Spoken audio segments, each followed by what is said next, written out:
I ain't even gonna lie to y'all boys. I just ran up like 30 bands uploading feet pics on the feet find to get your funny up, not your money up. I mean your money up, not your funny up.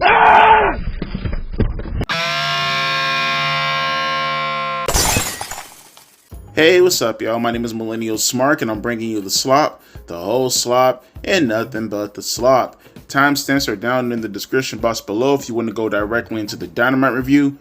Otherwise, fuck with me for a moment. So I seen the which completely blew my fucking mind, bro.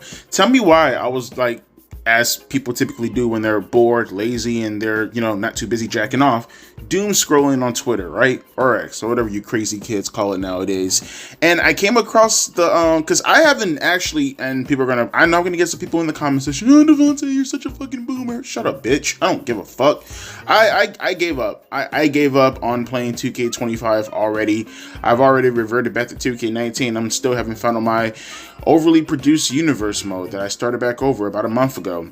Nevertheless, though, I did come across the video with Abyss now being one of the DLCs. That's fucking cool, dude. That's so fucking cool. And it's so fucking surreal to see him come out with, like, you know, like doing all his tunts and everything. And it's like, damn, bro. Like, you got Abyss in a WWE video game in 2025. I never thought I'd actually see the day. You know, if you would have told me this back in 2005, I would have called you a fucking loser and a goddamn liar and get out of my face, you scumbag piece of shit, for lying to me like that. And here we are, 20 years later, and it's a fucking reality. But you know what? Maybe it's just me, but like, even with all the stuff, you know, and I'm looking at the gameplay and everything, and it's like, God, it just still doesn't hit right for me, bro. And I've been thinking to myself lately, like, man, why do I keep reverting back to 2K19? Or more importantly, I think the better question is, why can I not play the newer games? Like, even with, for an example, you know, I got used to the, you know, the gameplay to SmackDown 2, Know Your Role, like over 25 years ago, and eventually that gameplay switched up right around the time we got to, you know, 2007, you know, the Xbox 360 era, and it's like, I was okay. Like quick little story, right? And maybe this might have some reference. Maybe this might relate to you guys. Maybe it's not just me. I feel like this plays a big part into why I don't care much for newer games nowadays. Because it has nothing to do with age. Because I still very much enjoy playing video games. Is it just me? Like, okay, SmackDown vs. Raw 2007. I would have been around 14 years old when the game came out in 2006. The effort, when I say that is the most effort I've ever put into buying a video game, I shit you not, that was the most effort. Because the following year was my first job I ever got in 2007 when I worked for Domino's. That would have been 2008, so I still would have been jobless at that point in time. 2008 would have been my first job at Domino's. But 2006, I never had a job before. Didn't have a job at that point in time, right?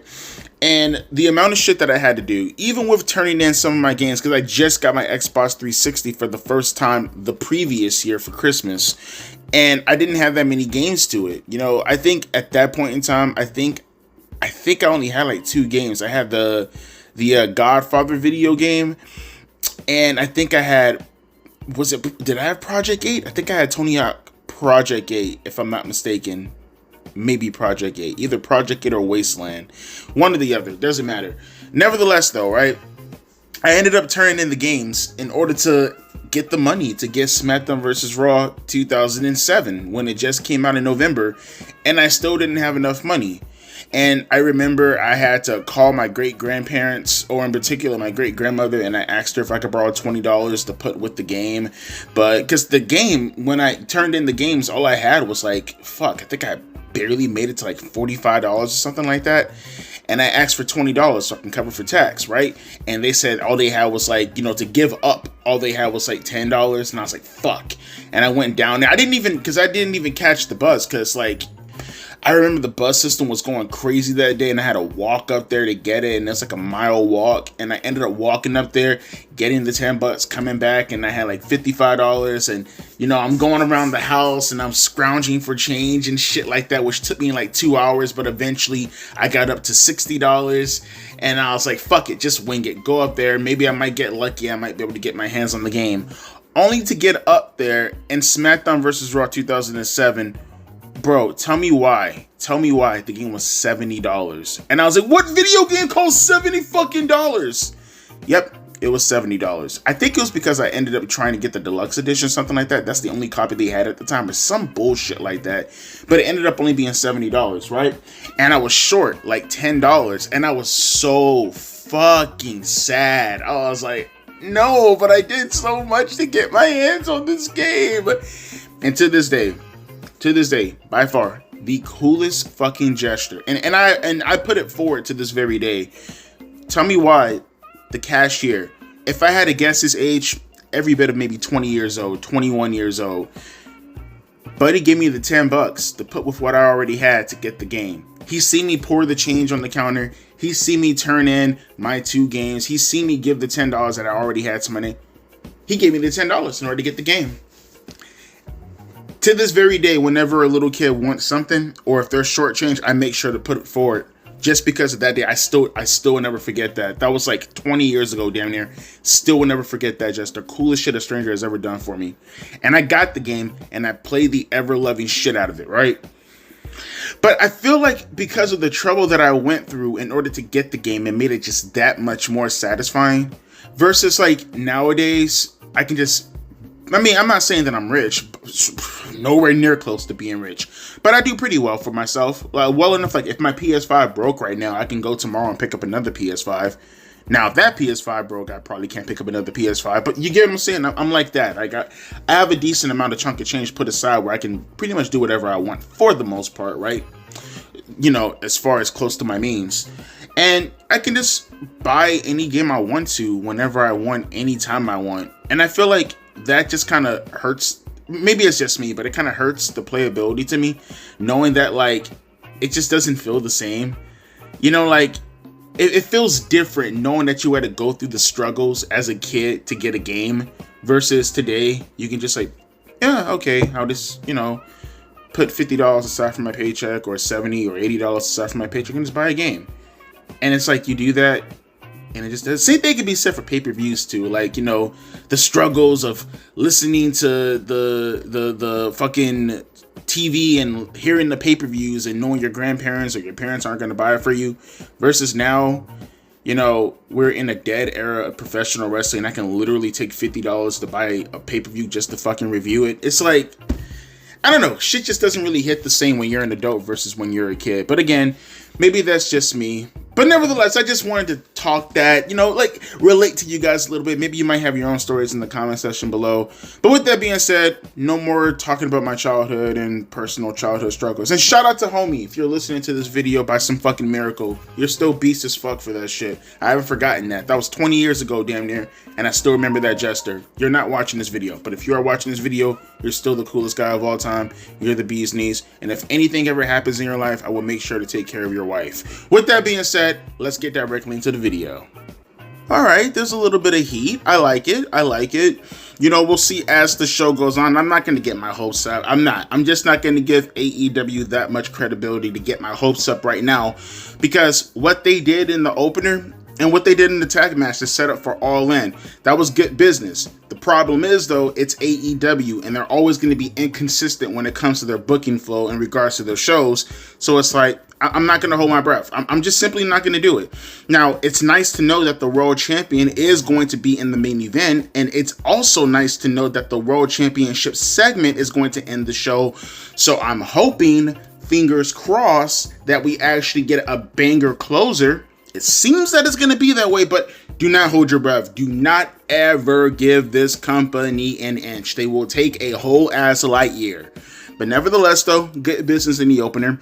You know, you had Mercedes Mone attacking Toni Storm out of the gate.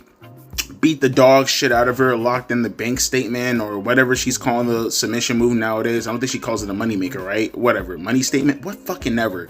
What you need to know is that she beat the fuck out of Toni Storm. You know, you had Mina Shirakawa come out. It wasn't anything that was like crazy, but it was a nice way to set up the show, right? It beats the stagnant cliche come out and do your, you know, 500 moves of dooms that no one's gonna ever fucking remember, right? It was a nice pacing, and hopefully they come back to this later on throughout the night. You know, I'm not asking for 1,000,001 segments. That should be dedicated to your World Championship, if anything. But I am asking for a little bit of continuity. You did something right here, so hopefully Toni Storm backstage, holding the ice pack on her head, could put out a few words, right, to let it be known that, hey, this isn't going to end here. This isn't over. You think you're going to carry the momentum going into All In? You got another thing coming type of shit. I'm not asking for anything crazy. At this point, when it comes to professional wrestling, I'm just asking for the bare fucking minimum. The bare fucking minimum, I'm okay with. I'm okay. It's so sad. I'm okay with a D+. Yes, I'm that desperate when it comes to good professional wrestling nowadays. I'm okay with a D+. I'm not even asking for a C-. Just give me fucking something to work with. Something.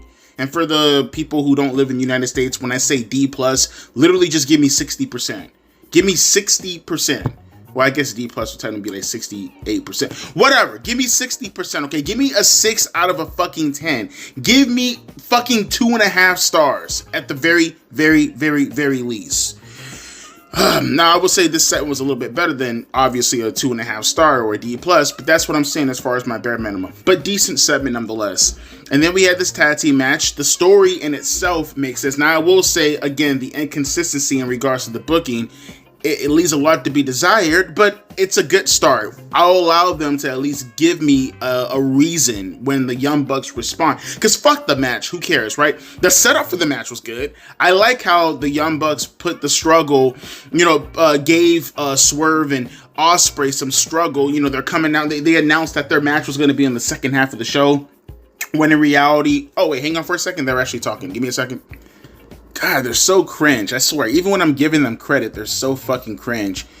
It would help out so much more if I just could relate and care for the characters a little bit. But man, I swear, man, sometimes they could be way more cringe than they actually put forth, right?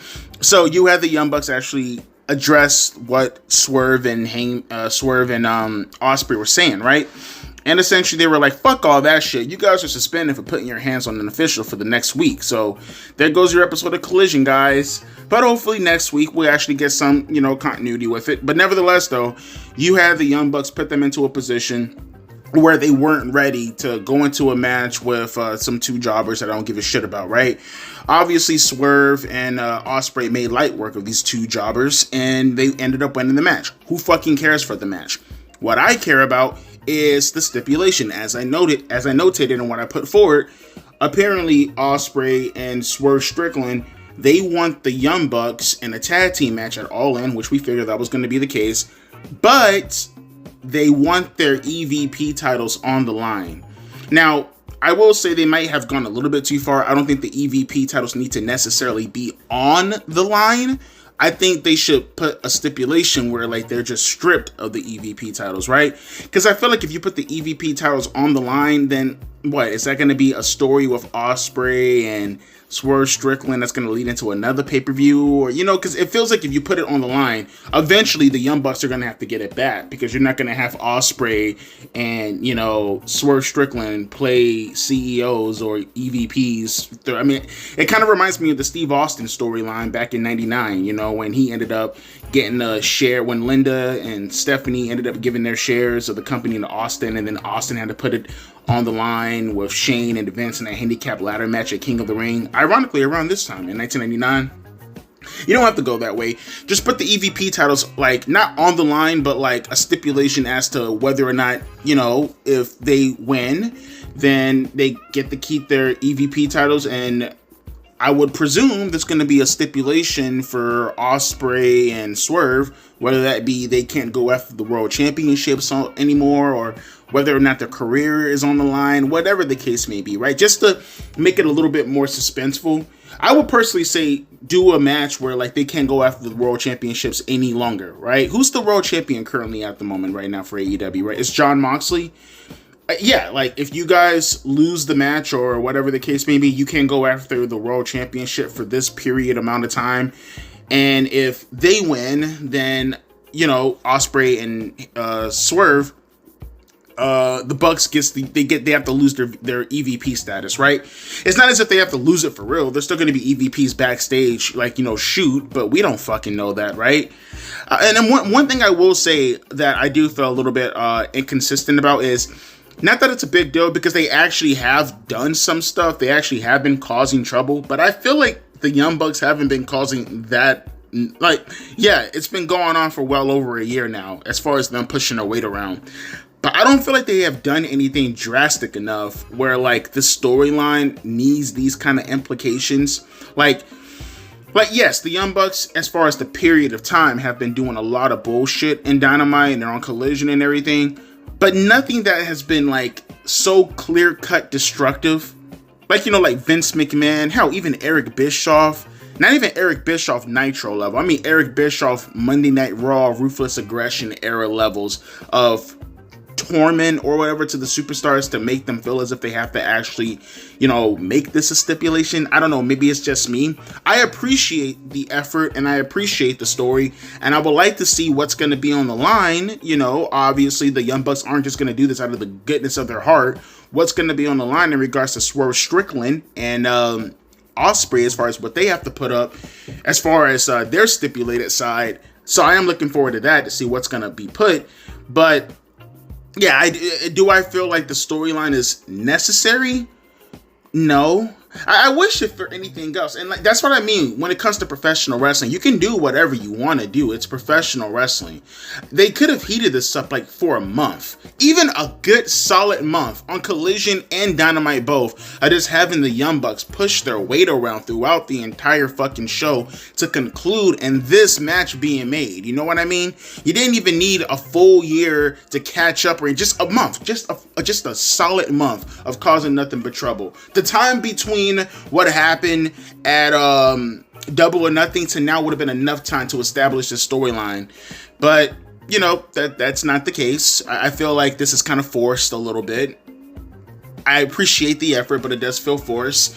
But nevertheless, though, like I said, I'm willing to wait and see what's gonna happen next week, see where they're gonna go with this and everything, and it is what it is. But right now I see Kota Ibushi. He's in the ring with Trent Reznor, Trent Acid. Is there like a last name to this motherfucker? I don't know. I guess that's why a question mark is behind. Whatever. They're gonna wrestle and have their cringy ass match. Get this over with. I don't care about Okada and Omega necessarily speaking. I do and I don't. I mean, with all these losers and the way that they look, I just don't care about the people surrounding the match necessarily. But if it somehow, some way brings Okada and Omega to do something as far as angle tonight, I'm okay with it. So let's get this over with, and hopefully the show, picks up after this. Nice start. Let's see how you finish. I understand some of the AEW fanboys, they eat this shit up and they look at the content that they're currently seeing on television and they say to themselves, oh my God, Tony understands us. He gets us. Me. He gets me. And look, I get it, man. Some of you guys, you relate to all that gatekeeping bullshit. But then there are other people who really want to get involved in the show. People who really want to engage with the product. And I know the whole consensus when it comes to the AEW faithful, if you don't understand what's going on television, is go learn about it, guys. Go do your homework before watching AEW, because great way to engage your audience, right? Look, I understand that most of you people, as far as what you care for in your professional wrestling, is all elitist bullcrap. But for some of us, not speaking for me, not speaking for the people who are watching AEW, who are watching this review currently at the moment, they might be aware of it. I would like for some semblance of legitimate star power stemming from AEW to be the focal point of the show. See, I'm on your side. I'm more on your side than you are on your own side. I want AEW superstars more featured. And when I mean more featured, I'm not talking about New Japan Pro Wrestling history. I'm not talking about Bullet Club bullshit. I'm talking about storylines that are taking place in AEW being the lineage and being the complete and utter focal point. You have Kota Ibushi and he's having this match with Trent, and this is all stemming from the history of the Bullet Club, and then he disposes of this bald-headed jobber, and look, all good, right? And then you have Okada come out, and it's like, what I mean by this is, Do something. Do something. All this, he comes out to the ring, he stares down Kota Ibushi, and the crowd supposedly pops because they're orgasming over the idea of 2015 when they had their G Climax match. When I climaxed in my G spot, like, I don't fucking care about that. Do stuff that's related to AEW. Okay, I don't care about the history of New Japan Pro Wrestling. I do not watch New Japan Pro Wrestling. I'm watching your product. You know, like, just do an angle. All this staring off into the void while these guys are, you know, making love to each other inside their heads, that's not doing anything for me, bro. It's not. It's simply not doing anything for me. You know, maybe your fans may be jizzing in their pants, but me, I'm sitting there saying, why? I don't care. And I'm not going to do my fucking homework to watch your show. Okay, it should be your job to give me the reasoning to want to still engage with your show. That's the problem. That's the problem. A solid angle would have been nice. Something that can, you know, anchor them into the company that they're currently wrestling for at the moment. Not relying on the history of New Japan Pro Wrestling while they're staring into the void lovingly into each other's eyes.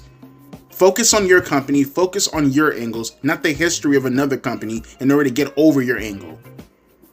It's dumb, but for the people who do care about this, Kota Ibushi and Kazuchika Okada, they're going to have their Goku-Vegeta rivalry climax in the G1 fight. No, sorry. It's going to be next week, okay, on AEW 300 Dynamite, whatever the fuck they're calling their show. So good for you guys. Hopefully, you guys could bring a bunch of condoms, maybe bring some tissue, some lotion, something that can, you know, maybe not shaft your penis up too hard when you jack off to the match. For the rest of us, we're just going to be watching just two guys who have slanted eyes doing things that make us want to cry, maybe even die.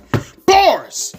And then also we had Jon Moxley cut one of his other, you know, rambling promos. My name is Jon Moxley, and I'm dark. And I'm menacing and I talk really soft like this. But then eventually I get super loud and I get very lunatic friend and then I calm back down and I talk like this. Yeah, it's like when Renee Patty K fucks me in the ass and she goes deep and I start talking like this and then she pulls out and I slowly start talking like this again. I'm so sick and tired of this guy and his fucking mystery. You know, he's such a enigmatic kind of character. You're an enigma wrapped into a mystery. Shut up, you're gay, bro. Nosferatu looking head ass little boy. I don't care about your garbage, drawn out, rambling bullshit promos, Jon Moxley, okay? I don't. It's ironic. He sits there and he calls Heyman Adam Page an emo, which he is, by the way. But you, Mr. Talking into the stairway with the shadows looming over your face, where half of you is black and half of you is white, like you're Roddy Piper or some shit. Like, what the fuck are you talking about? Someone happens to be emo. Look in the fucking mirror, Nosferatu. Look in the fucking mirror. He didn't fucking get me excited any more than I'm already excited for their main event. Would be nice if they do other things, you know, things such as giving me excitement like angles, not promos backstage with these homos. But it is what it is. Like I said, we still have time going throughout the show. Fuck, as I'm talking. Oh, fuck. Speedball Mike Gailey. God. Alright, now we start making it to that point in the show when, like, the momentum starts to really die down. Speedball Mike Gailey, the Dark Knight, emphasis on dark, going up against Rico Gay and, what's Homeboy's name again? I forgot Homeboy's name. I forgot his name. Didn't they both, like, do some gay shit with their booty holes? I shit you not, bro. I shit you not. Both of these guys, Ricochet and his homeboy with the nappy hair, they both did some gay shit with their booty holes. Dead ass. No pause. No Diddy. Dead ass, they did that shit. Actually, no pause. Diddy. Full on Diddy. These boys would be the absolute greatest participants at any Diddy party. The greatest Diddy party participants in the history of Diddydom is these guys right here. Look them up again. Oh, Gay R. Fox. That's his name. Gay R. Fox. That's right. Gay R. Fox and Rico Gay. Don't look it up, but, like, look up their gay shit that they did without looking it up. You know, ask around. I don't know. There's so much gayness in this match. All right, continuing on with the gayness. All right, folks, you gotta give me credit where credit is due, okay? I'm trying my best to give a fuck, all right? All right, like, this is charity, and I have a penny left to my name, but I'm gonna give it up. I'm gonna do my best, and I'm going to try to give a fuck. Now, granted, we do have Thunder Rosa in this match. We do have Chris Statlander. We do have Willow Nightingale, and we do have Ember Moon. You know, each girl I would love to fuck. That's a good thing, right? Right? Thick booties is always a good thing. Okay, thick thighs, tail, no lies, right? I just don't care though. I just don't care. And I could have sworn Alicia Fox, or what's her name, Queen Onomatopoeia, I could have sworn she was in this match also, but maybe I'm wrong, I guess. Look at Willow Nightingale for thick ass booty doing a fucking Hurricane Runner. Ooh, do a Hurricane Runner on me, but like I'm just gonna hold on to you. And man, you might be a little bit too heavy. But I'll drop you to the floor and then maybe hold on to you while you're on the floor still. Rape is not a crime, boys. It's a privilege. No, I'm joking. Kinda. Not really. Joking. Okay, I'm joking. No, not really. But we had a fatal 4-way match prior to this also. Look, I'm happy that Mark Briscoe won the match. All good in the hood, right? I don't know. I just couldn't care. I couldn't care less. I couldn't care. I tried to care. I couldn't care. Like, also with the Hurt Business, and they started beating the shit out of the Dark Knight and Speedball Mike Gailey. It's like, I don't care to see Speedball Mike Gailey and the Dark Knight fighting for the tag team championships. I don't care. I don't care. I just don't. I'm trying, but I don't. I don't, boys. I don't. I'm so sorry. Not really. Fuck you all. But that's what happened. You know, they put out a challenge, Speedball Mike Gailey and the Dark Knight, to take on the tag team champions, right?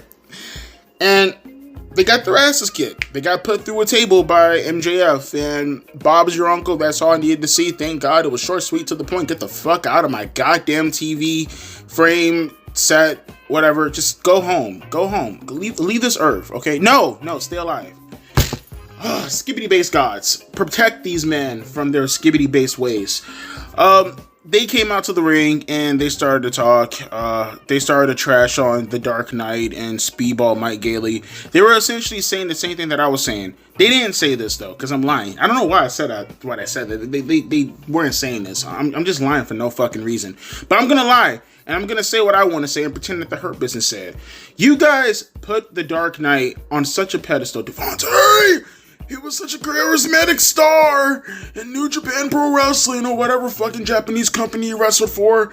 You guys have to watch him. He's charismatic and he's full of energy. His promos are out of this fucking world. Oh my God. No, your virginity is out of this world and you're never going to get it back. That's what's out of this fucking world. I don't see it, boys. I don't see what's this spectacular, grandiose, great thing about, you know, the Dark Knight. Like, you guys put him over. You guys said he had like the promo ability of a fucking guy. Devontae, keep your eyes out on him. No, I don't want to put my eyes on him anymore. Fuck him. Get out of my eyesight. You guys lied, and I don't like being lied to. That's why I just lied right now. How does it feel? Huh? How does it feel?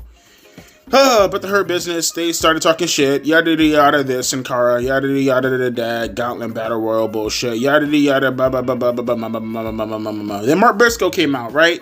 And he was talking shit, and he said that MJF, he's only angry half the time because MJF started to call him a bum and a poor and all this other, you know, cliche shit he talks and says about everybody else all the fucking time. And then Mark Briscoe he responded by saying he had a small Jewish dick. Yeah, he had a small Jewish dick. That WWE ass, cringy PG ass line. But he got in the ring and he wrestled his Fatal 4-Way match. It did not impress me at all because it's the same fucking match you see on Dynamite every other goddamn week. Just like this Fatal 4-Way match that I'm seeing right now with the women. The only difference is I like booty and therefore they get my attention just a tad bit more because they all have booty and I like booty. Booty's good. Booty rocking everywhere. But yeah, Mark Briscoe ended up getting a rarity win. He got a W for like the first time in forever. Unless, you know, he got it on Collision. Therefore, I do not recant my statement when I say forever. Because, again, if a tree falls in the forest, does it really make a sound? Bitch ass dude. No, but he won the match. And apparently he's going to be in a Fatal 4-Way or Gauntlet or whatever. Fuck, who cares? And now we have this women match. And I don't care about this either. So let's get to the main event. And, you know, let's not care about anything else anymore. Shall we? Please? Now? No? We'll see. No, I'm going to watch the main event. It's only 2 hours tonight, so good. That's a good thing. That's always a good thing. Oh wait, let me at least record this last thing just because, you know, there were like a few little developments with the show right here that I feel like I can make it its own separate timestamp before going to the main event. We did have, like I said, the Fatal 4-Way match, you know, with Willow and, you know, what the fuck is that girl's name again? Oh yeah, Chris Statlander and Thunder Rosa and Ember Moon, and you know, it was what it was. Who cares? I guess Thunder Rosa and Ember Moon have problems. What's her name again? Billy Starks or False Allegation Starks. Devontae, why do you call her false allegations? Because she looks like she will put false allegations on you. Look at the girl. Seriously, look at her. Pull up our picture. She looks like the quintessential Minecraft. Oh my god, I was so young. Why did you touch me? You were 21 and I was barely 18. Why did you touch me? Did she not look like it? I'm not the only one. Fucking look at her. I'm not saying that she has lambasted anyone with false allegations, but fucking look at her. She probably did, for all I fucking know. I'm gonna false allege something on her before she false alleges something on someone else. Yeah, equality. But no, after the match we had what's the girl's name again? Fuck, I forgot her name already. Oh yeah, Chris Statlander. I keep forgetting her name. Call her as forgetful Statlander. What's her name came out to the ring, Marina Shafir, to cause a distraction to Willow Nightingale, who looked like she had the match all wrapped up before Wheeler Yuta brought his boring ass in the ring. He ended up getting pounced by Willow Nightingale, which left a little bit of an opportunity for Chris Statlander to sneak on in there and hit her with the Tombstone Piledriver in order to pick up the win. Or what does she call it? The Sunday Night Fever? The Thursday Night Fever? The Wednesday Night Fever? I got a Wednesday Night Fever. I'm sick of this shit. But after the match, you had Marina Shafir standing there, looking at her menacingly.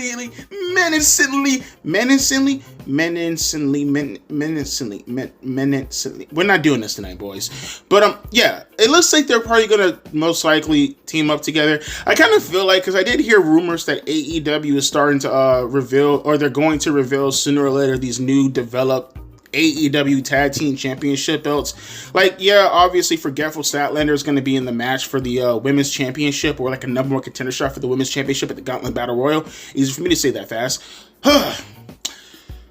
Maybe I need some titty milk in order to like make sure my my thirst is quenched talking so fast. But I think they're probably setting up to eventually become the first ever women tag team champions. That's what it seems like to me. Shafir, Statlander, yeah, I'd fuck them both. Wait, no, Devontae, where did that come from? That's not the point, Devontae. Stop saying you're gonna fuck all the women. But I do want to fuck all the women though. So, well, 95% of them. The other 5% you guys can have. And then afterwards, we had the Patriarchy. They had a bit of a vignette just promoting the fact that Christian and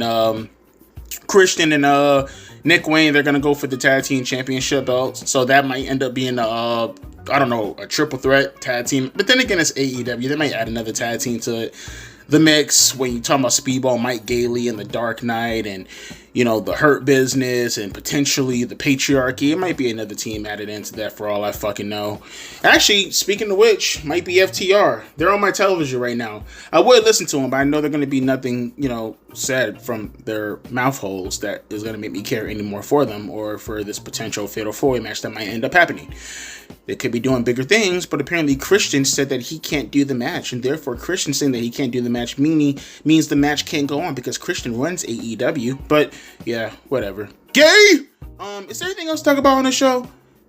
I mean, besides the fact that they're gonna do the tag team match with the Patriarchy and Wild Bill Hiccup and the Bounty Hunter, that's crazy though. How many cowboy gimmicks do they have on this show, bro? I mean, besides Heyman Adam Page, right? Bandito, the Bounty Hunter. Like, he really could have a stable if he wanted to, with like some Red Dead Redemption troglodytes running around with him on cowboys or horses or whatever, and they could stampede, and they could be hills, and they could be in bars and running vignettes of them being rough and tough. Man, the Millennium Cowboys. Damn, that sounded gay. But yeah, continuing on with the show. Now this is time for the main event. Let's get the fuck in and let's get the fuck out. Okay, so I had no clue that was the main event. Like, I heard that the main event tonight was going to have World Championship implications because obviously Heyman Adam Page was involved in the main event. But the article that I read when I read the matches earlier this week, it said that Heyman Adam Page was going to be here and he was going to wrestle in the main event. I had no clue who Buddy was going to wrestle in the main event. He wrestled the Beast Mortos. I had to ask myself, where the fuck did this come from? Where the fuck? Why? This was so fucking random to me. Why the Beast Mortals? And then I started to look online while the match was going on, and apparently he was a part of that main event last week that I skipped out on because I have a penis. Like, my mind... So let me get this straight. And this is when I put two and two together. So, the Beast Mortals participating in that main event stemmed for this main event to take place. Now, any of the situation, okay, that's fine. But, like, correct me if I'm wrong. Wasn't Morto supposed to just be in that match as a replacement? As filler? Right? Right? This shouldn't have been nothing more. What was the point of actually progressing this if he was going to be nothing but filler? Like, I get going out of your way and having to, you know, call an audible or whatever the case may be. But for the Beast Mortals, of all people? And then I reminded myself, I'm like, wait, ain't Homeboy dating Mercedes Mone right now? And then, like, bro, I got some more confirmation on shit that I had no clue about, that I was completely unaware of. Tell me why while looking up this information. Maybe you guys might be familiar with this, but I was completely unaware of this. And now I'm starting to put two and two together. Homeboy was banned from CMLL. He wasn't allowed to work for CMLL.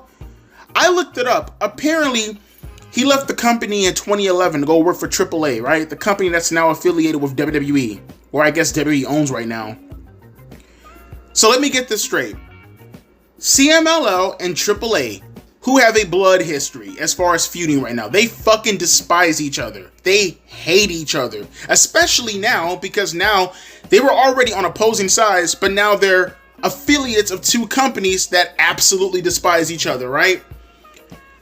And you mean to tell me that you let the Beast Mortals wrestle on CMLL after all this time? He's okay to wrestle in CMLL, all right? He's okay to be in this main event, 2 back-to-back main events, mind you, after wrestling in a company that he was banned for. And now I'm starting to put 2 and 2 together. So that's the game that we're playing right now. Yo, good on the Beast Mortals, bro. My dog getting pussy and he getting power. Do your thing, bit dog. Do your thing, do your thing, do your thing. Typically, when you see these situations, it's always the hoes playing the man. It seems like it's the man playing the hoes right now, bro. Complete power play. Complete and utter power play. Do your thing, bro. Now, I will say to the Beast Mortals, who is clearly using Mercedes Mone's influence in order to get on these cards, get in this position to be the main event when he was fucking never the goddamn main event, twice in a row. One of those times in a banned company that he was banned for damn near 15 years. Bro, always remember Andrade and Charlotte. Always remember Andrade and Charlotte. Now, we have no confirmation. We have no confirmation that Charlotte absolutely used her power to not be on the same show as Andrade when he was off of television for those few months. He's now starting to come back now. You know, but are we going to pretend as if Charlotte didn't have anything to do with Andrade not being on SmackDown for those few months and literally on pre-recorded segments? And it pretty much coincided with her return? We're gonna pretend that's not the case. Okay, look. All I'm saying, whenever you deal with the 4 horsewomen, okay, Beast Mortals, especially ones with egos as big as Sasha and Charlotte Flair, you might want to be careful. You're playing with fire, okay? You mess with the booth, you get the horns. You gotta be careful, okay? Gotta be careful there, but if you can milk as much as you can to make yourself a star out of this whole relationship with Mercedes Mone, then my God, boy, oh boy, you better play your cards to the fucking end of the goddamn game. Give my boy some dab, bro. I'm gonna clap that man up, bro. I'm gonna feed him some pellets, some dog food. What do bulls eat, bro? I don't know. Maybe bullshit. Oh, yeah, right. That's right. The main event. Who cares? The main event sucked ass. I didn't give a shit about it. But the ending did seem a little bit Now, like I said, I'll take a versus a what the fuck any day of the week. But it was definitely It was definitely a C-rated type of ending, right? I'm always going to be happy that the main event, it's dealing with the World Heavyweight Championship, so I try to be a little bit more charitable to that because it is the World Championship involved. But man, they got to do something with this rivalry. They got to do something to heat it up a little bit more. I appreciate doing something, but do a little bit more, okay? Like, just a tad bit more. You are building up to your biggest show of the year, and so theoretically, this is your biggest match of the year as far as advertising is considered. Even though it definitely feels like it's taking a back seat to some of the other matches, we'll bear with it. But after the match with the Beast Mortos, or should I now start calling him the Beast Mone, after he was done with his match with Hangman Adam Page, the lights suddenly cut off because it's AEW and that's the only fucking gimmick that they know. It came back on in the Young Bucks. They had Hangman Adam Page for the BTE trigger, right? Or the EVP trigger, whatever the fuck they're calling it. And he ended up hitting him with it, which is shocking to most people, I presume, because they just got finished like a month ago or a couple of weeks ago stating that they were essential, or I guess it would have been a few months now, saying that, we only helped you out with screwing over Swerve Strickland because you were a part of us and, we want to help you out so you can help us out. You scratch our back, scratch her back, blah, blah, blah, blah. We're the elite boys, yada, yada, yada, yada, right? Whatever. So I'm assuming that's what people are like looking at this as. I mean, even though we all knew they were going to turn on each other sooner rather than later. And I presume that the whole deal with this is like so they can clear up any allegations in regards to like Swerve Strickland and Hangman Adam Page in regards to whether or not the Young Bucks indeed did work with Hangman Adam Page. And I'm pretty sure the situation is going to be maybe Swerve Strickland is a little bit more okay with working with Hangman. And now that this has occurred, Hangman's going to be like, you doubted me, blah, blah, blah, blah. I don't want to work with you. And eventually we're going to get that 6-man tag match with Hangman and Swerve and Ospreay taking on the Young Bucks and Jon Moxley. I presume that's where they're going to go to when this is all said and done. Maybe on the go-home show to the pay-per-view. And I appreciate all that. But it was just boring. You know what I mean? Like, after the BTE trigger, Jon Moxley and the rest of the Dick Riders came out. They had a chain in their hand. And they ended up choking out Hangman with the chain. Jon Moxley, that is. And then you had the Ops come out and Ospreay. And I think Swerve was with them. I didn't really pay attention to try to break it up. And eventually they did. And they left the ring. And, Hangman was sitting there gasping for it. I just can't buy into the storyline. It would help out a lot if you actually did something to build up to this. Like, we didn't really get much, for real, getting to the end of the show. Like, nothing was done throughout the show to get me invested into seeing the final angle. You know what I mean? That's what I mean when I say you got to put more emphasis on your talent, especially the ones who are surrounding your main event, man. Because it's like, was it bad? Not necessarily. Could they have done more? You bet your goddamn bottom dollar they could have done more. And I felt like, they kind of coasted a little bit, man. Like, again, I'm happy with them actually focusing on the World Heavyweight Championship for a goddamn change. But just put more emphasis on it. Heat it up a little bit more. Put some fire underneath that goddamn stove. You feel me? Because you are coming up to your biggest show of the year. And this just ain't gonna do it, bro. This just ain't gonna do it. Something's better than nothing, but goddamn, you still gotta do more, right? But overall, the show this week, very mid. More negative than it is positive in my opinion. But, got a nice opener. At least we got some focus on the World Heavyweight Championship. A little bit of build to the show. Just everything felt a little bit lackadaisical, for lack of a better term, if you will, right?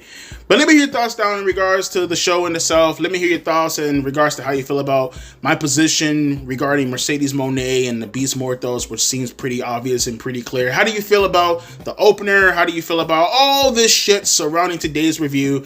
I had fun. I was slightly drunk. I'm pretty sure you can tell that, but that's okay. That's okay. Why?